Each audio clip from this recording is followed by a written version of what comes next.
guys, welcome back to Azmio channel. So, seperti Anda dengar atau tidak dengar, ada bunyi hujan ya. Sebab sekarang tengah hujan dan sekarang tengah hari. Tapi saya buat video. So, sebelum saya mulakan video kali ini, jangan lupa untuk hit the subscribe button, on the notification bell, and yeah, let's get into the story. Pernahkah kamu dengar rumah Agnes Cat di Sandakan? Kalau belum pernah, ya hari ini saya akan ceritakan tentang rumah Agnes Cat. Dia mempunyai sejarah seram dia sendiri, guys. So, tajuk hari ini package bermalam jumpa hantu.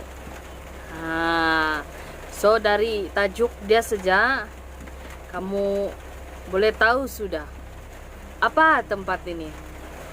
Rumah Agnes Cat, sebuah rumah lama di Bandar Sandakan yang pernah diduduki seorang penulis dari Amerika Syarikat. Jadi Agnes Newtown Cat menyimpan banyak memori lama dan kisah misteri belum terungkai sehingga hari ini. Tersegam indah di atas bukit di Jalan Istana Sandakan, rumah setingkat diperbuat daripada kayu itu juga popular. Dengan kisah seram pernah dilalui dan diceritakan sendiri oleh penghuninya, termasuk si Agnes ni sendiri. Lebih separuh abad dahulu ya. Antara catatannya, Agnes pernah menceritakan sering ternampak lembaga wanita tinggi lampai tinggal di rumah itu. Dari tahun 1934 hingga 1952 dia tinggal bersama sosok ini ya. Selain wanita tinggi tersebut, ada juga seorang bayi. Jadi dua sudah ya. Kisah seram itu juga diceritakan oleh penghuni selepas Agnes, termasuk seorang pembantu rumah yang mengatakan pernah terserempak dengan wanita sedang berdiri di anak tangga ketika tinggal di rumah itu pada abad 1967 dan hingga 1968. Cantik betul biaya mak guys. So, bagi budak-budak yang 2000-an, puluhan, 90-an belum lagi ada ya time nih. Kita belum lahir lagi di dunia, guys. Benar atau tidak, hanya penghuni yang pernah tinggal di rumah kini dijaga di jabatan Museum Sabah sahaja yang tahu mengenai kisah menyeramkan di sebalik keindahan seni bena dan reka bentuk era kolonial rumah berkenaan.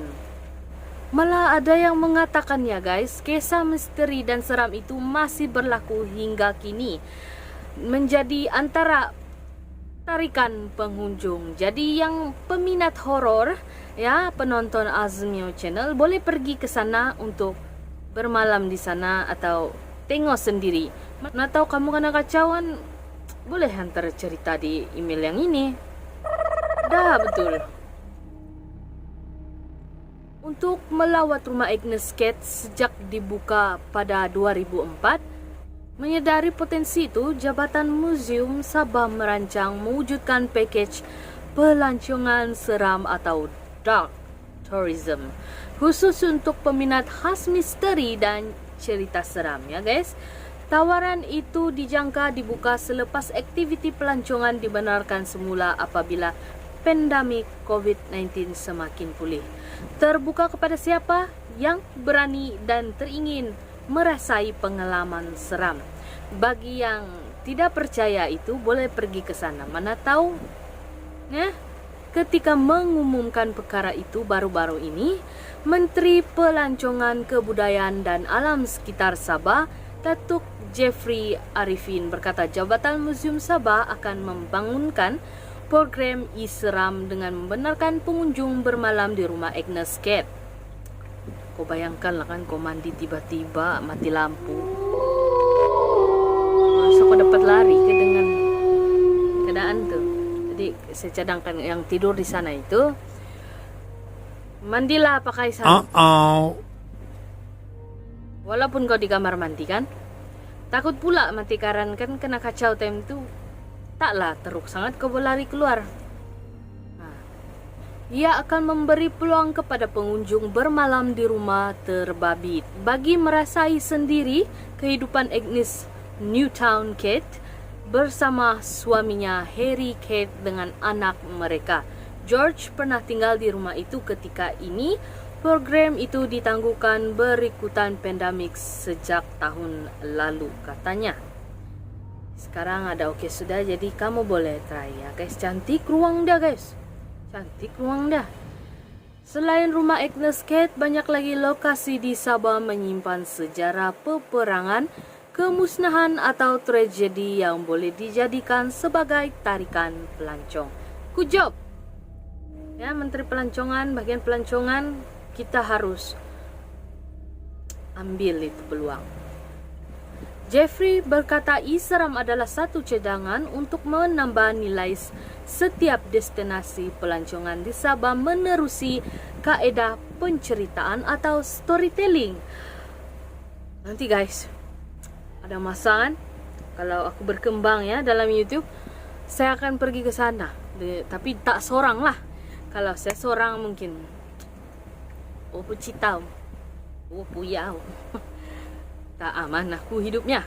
Jadi saya boleh rekod untuk kita rasai sama-sama guys keadaan dia itu di situ ya. Wow. Dengan menonjolkan cerita mitos dan legenda kepada pelancong, kisah misteri jadi tarikan. Program itu tidak menjejaskan nilai warisan rumah Agnes Kate. Malah ia diyakini dapat menarik lebih ramai pengunjung, terutama mempunyai minat mendalam terhadap sejarah dan kisah misteri.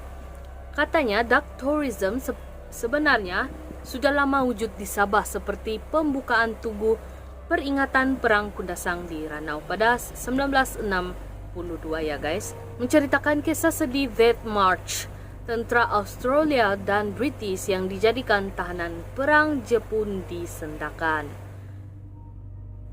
Istilah dark tourism ini pada asalnya dicetuskan dua profesor dari Glasgow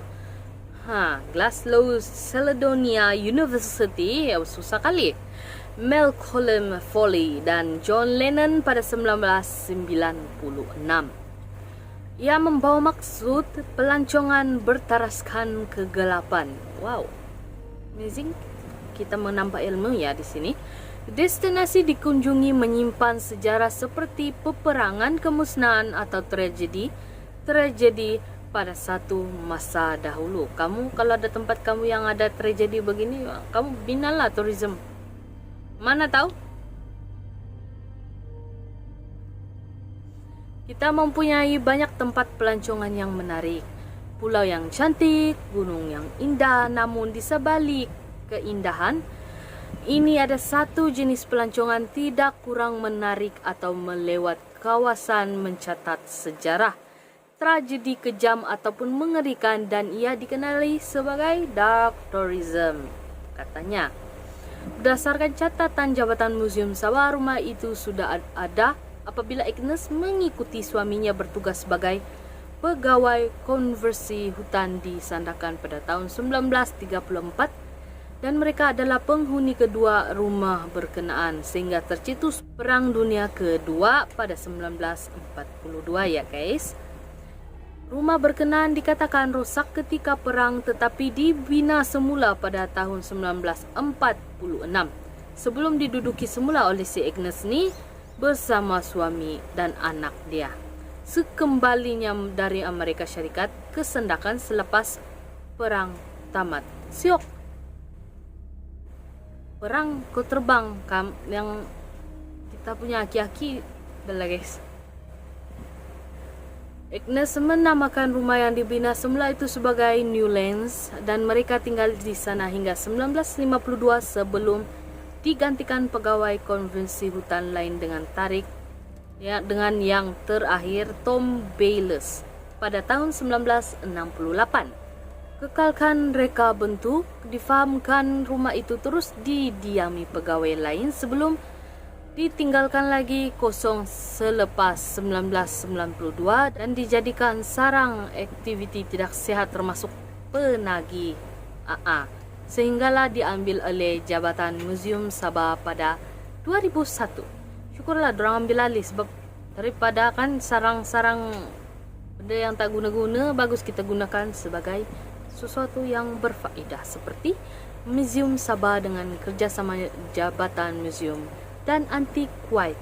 Ya, negara kemudiannya melaksanakan pembaikan dan pemulihan dan mengekalkan reka bentuk luaran dan dalam asal sama seperti ketika Agnes tinggal di rumah itu yang hampir seabad yang lalu. Menariknya, segala perabot dan peralatan dipamerkan dalam rumah itu juga semua dari era kolonial. Kau bayangkan barang-barang tu, someone died, ya, and then their blood just, and the furniture, damn, that hard. Selain pelbagai dekorasi, barangan antik dan gambar lama memaparkan kehidupan Agnes dan sekeluarga di suasana disandakannya. Tidak ketinggalan catatan mengenai kisah seram yang pernah dilalui penghuni rumah itu turut disediakan untuk dibaca sebagai pengetahuan pengunjung.